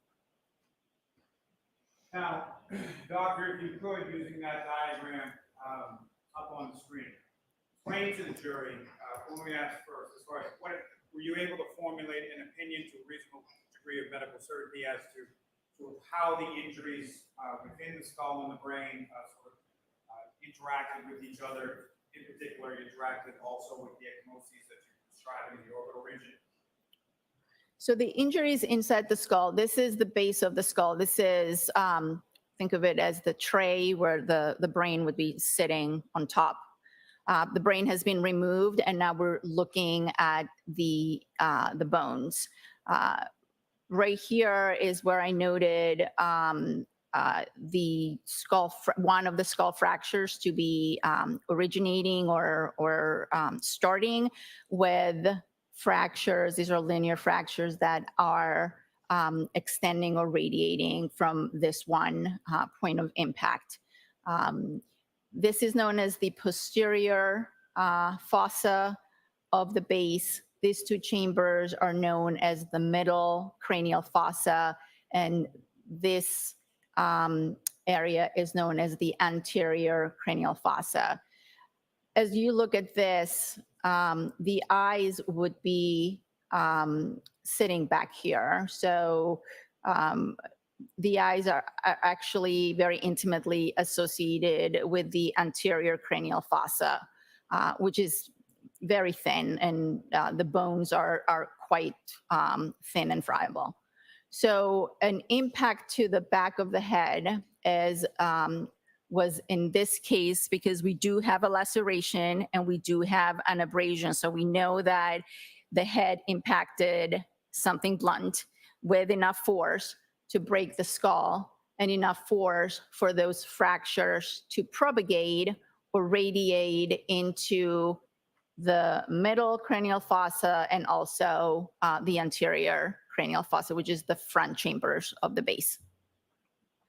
When the anterior cranial fossa are fractured, as I mentioned, they are very thin bones.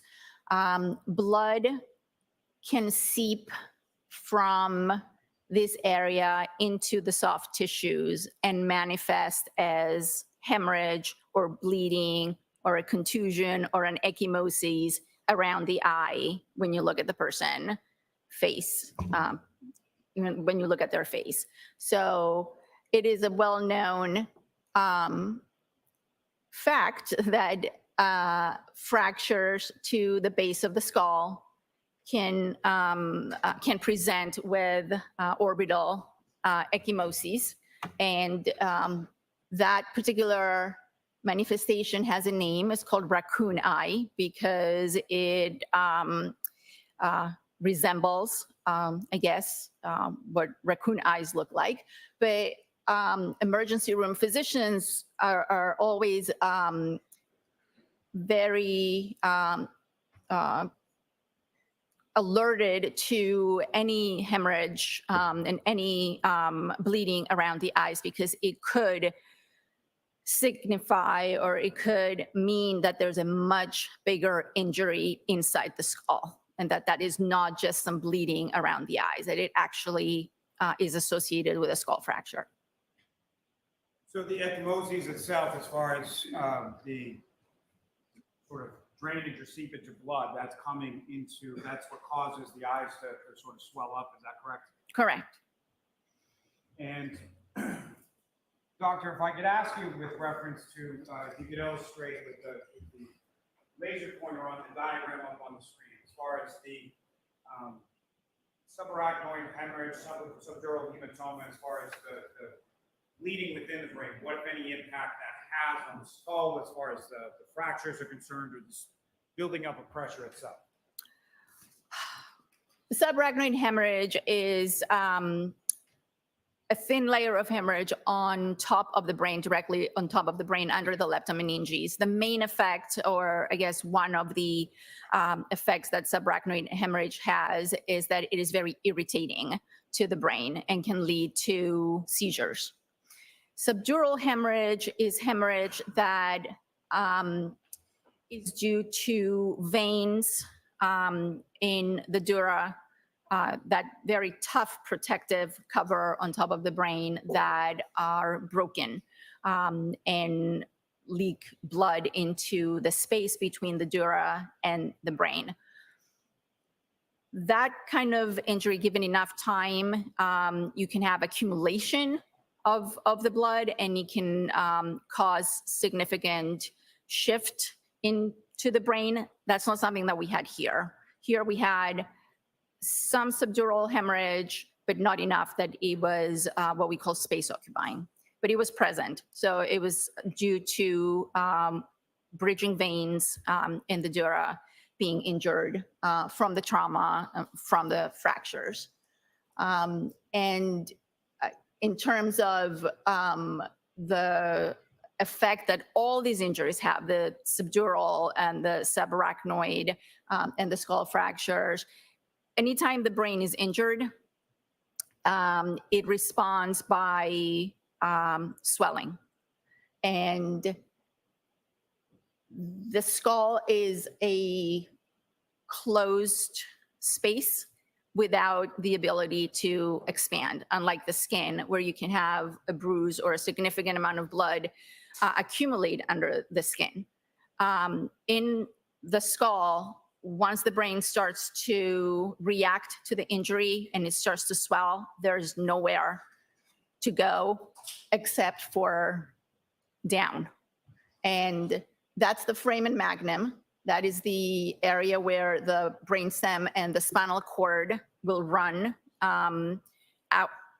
You know, spinal cord connects, obviously, the brain to the rest of the body. And this is one of the few spaces that the brain can try and squeeze into because it has nowhere else to go. So herniation, brain swelling and herniation are a general response that the brain has to any sort of trauma. And Ms. Gilman, thank you very much. You can take that down as well, so we can have the lights back on. May I approach Sister Retreat? Yes.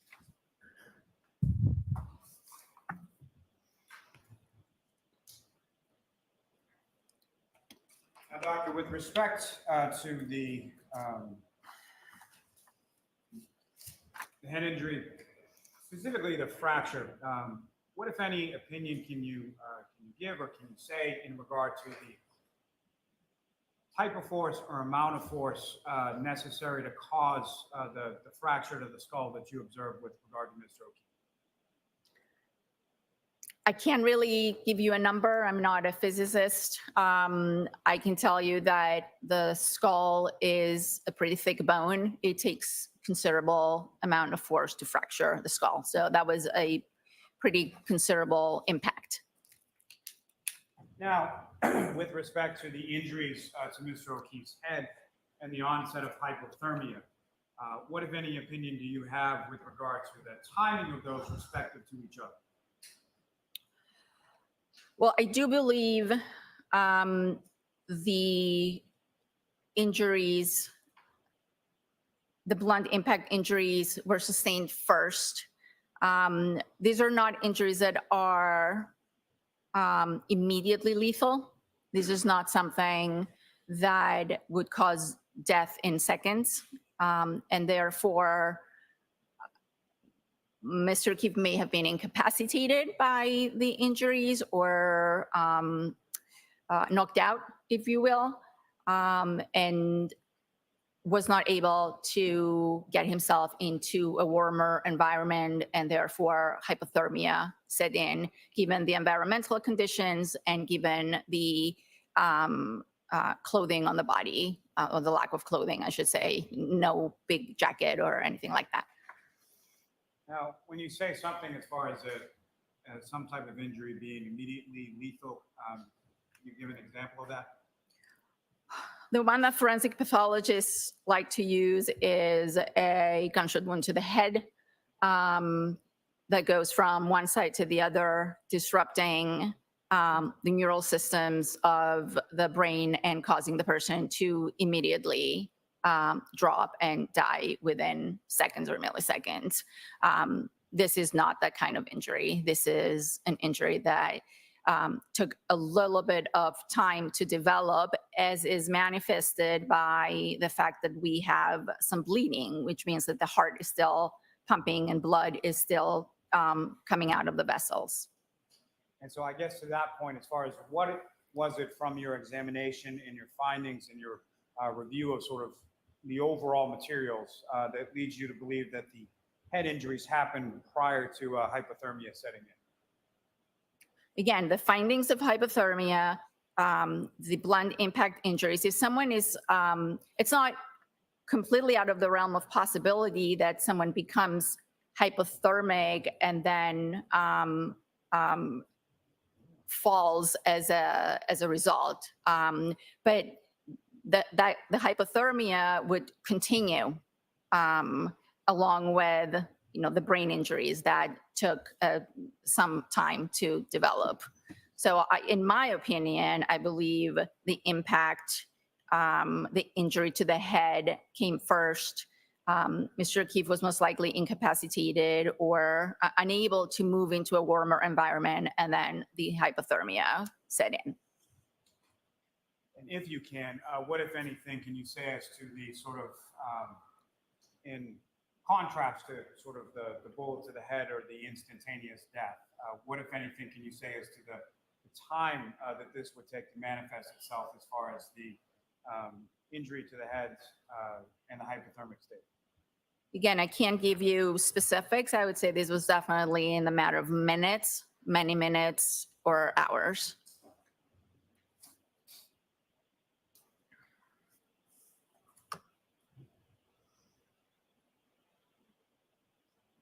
I may have a moment, Your Honor. Yes. Now, Doctor, you had mentioned that at some point you had reviewed some photographs from the scene where Mr. O'Keefe's body was recovered. Is that correct? Yes, I was shown some photographs. And from the photographs that you were shown, what, if anything, of significance did you observe or lack thereof in the area where Mr. O'Keefe's body was recovered? Well, based on those photographs, limited number of photographs that I saw and I was shown, there didn't appear to be a lot of disruption around the area where I was told that Mr. O'Keefe's body was found. And that lack of sort of disruption in the snow around where Mr. O'Keefe's body was found, what, if any, significance would that have to you as far as from a diagnostic perspective? Well, it suggests that he really didn't travel a very long distance once the injury was inflicted. And as far as anything related to footprints, drag marks, anything like that, did you observe anything like that in that area? On the pictures that I saw, no.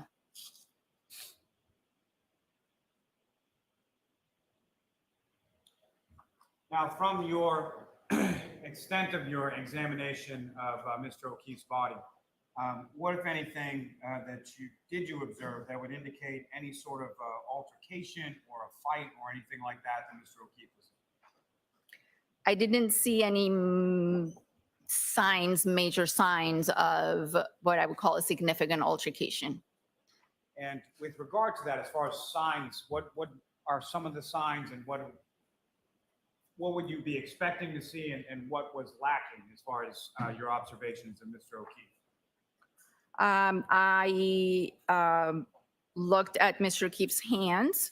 As you saw on the diagrams, I did document that there were some contusions on the dorsal aspect, very vague and faint contusion on the left, and contusion on the right hand.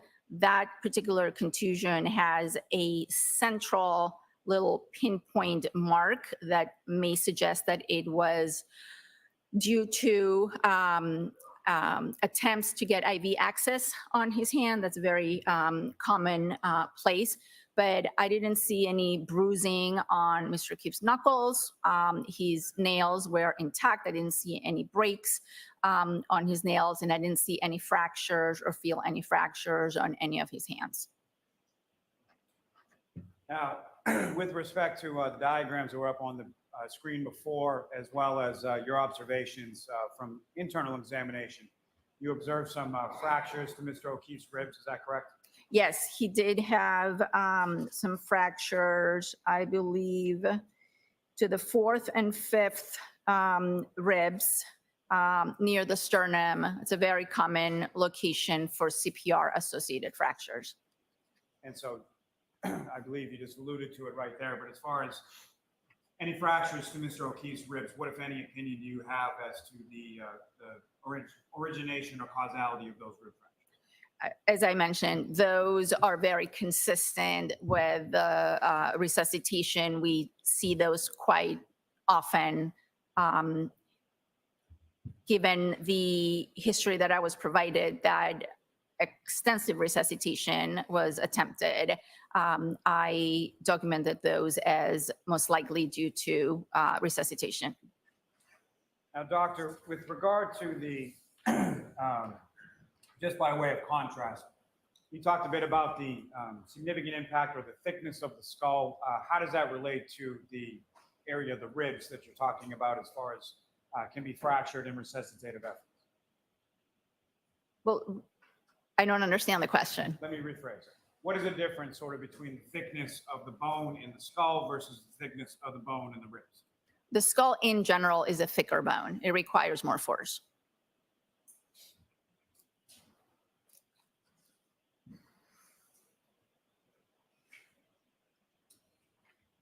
Now, doctor, if I could, are you familiar with a medical term known as vasodilation? Yes. And can you explain what that term is and how it relates to Mr. O'Keefe's condition? I can explain what the term is. Vasodilation means opening up. Vaso refers to blood vessels. So vasodilation is the opening up of blood vessels to bring more blood to the extremities or any part of the body. And again, that's a bit of an unfair question as far as the relations, but so how does that manifest itself as far as someone who's in colder conditions or has that sort of onset of hypothermia? What, if any, relation does the vasodilation have to that? Well, you can see vasodilation. You can see vasoconstriction and vasodilation in hypothermia. Initially, the blood vessels will constrict in an attempt to reduce blood flow to the extremities so there's no heat loss. Anyone who has Raynaud's knows what that feels like. Then ultimately the blood vessels will dilate, bringing more blood to the extremities. Again, the normal regulatory mechanisms that the brain has to maintain our body temperature are disrupted when you get into those very low temperatures. And therefore, sometimes in hypothermia, you can see very, very red extremities due to vasodilation. And with regard to the redness due to vasodilation, is there also a whiteness, sort of discoloration to the extremities that can be observed in hypothermic patients as well? That's been described as well, yes. Now, with reference to when you make your observations of Mr. O'Keefe, why is it that, well, let me ask you this. You didn't see any signs of vasodilation or white fingertips or anything like that. Is that correct? Correct. I rarely see signs of vasodilation, especially if someone has died in the hospital. And can you explain to the jury sort of why that is? So for two reasons. In this particular reason, Mr. O'Keefe was taken to the hospital and attempts were made at rewarming the body. So he was given warm intravenous fluids and attempts were made to bring the body temperature up with the hope that the heart would start working once that happened. Also, I did not physically see the body until Monday morning. And therefore, I can't really comment on vasodilation or any effects that hypothermia may or may not have had acutely on the body, because I'm seeing the body hours after death, and already the body has been transferred from the scene to the hospital, stored at the hospital, and then transferred from the hospital to our facility. So there's just too much time between when the body was discovered to when I looked at the body to make any reasonable comments on whether there was vasodilation or not. Mayor Protron? Yes.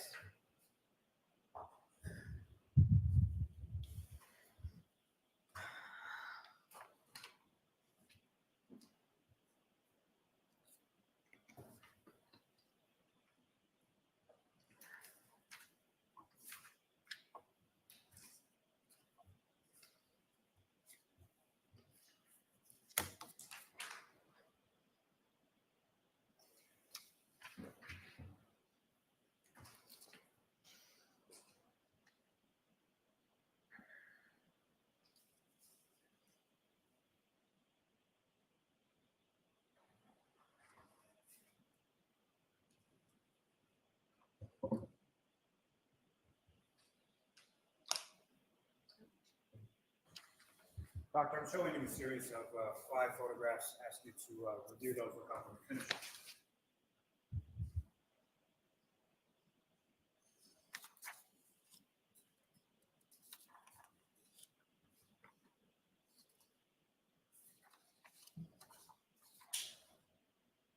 I'm actually going to see counsel at sidebar for a minute, please.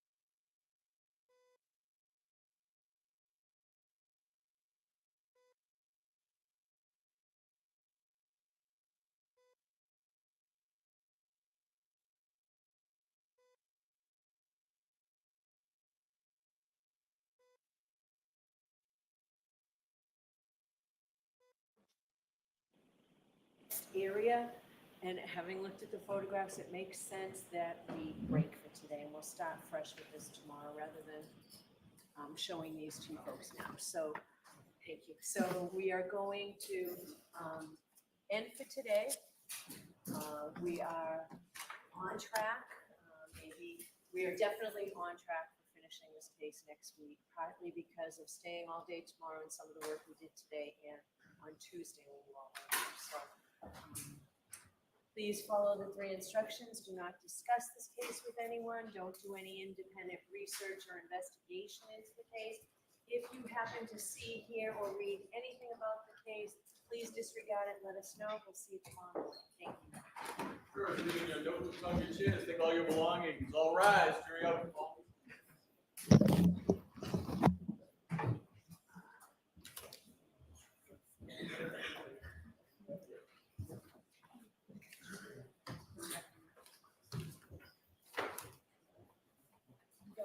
can file out right after. Thank you.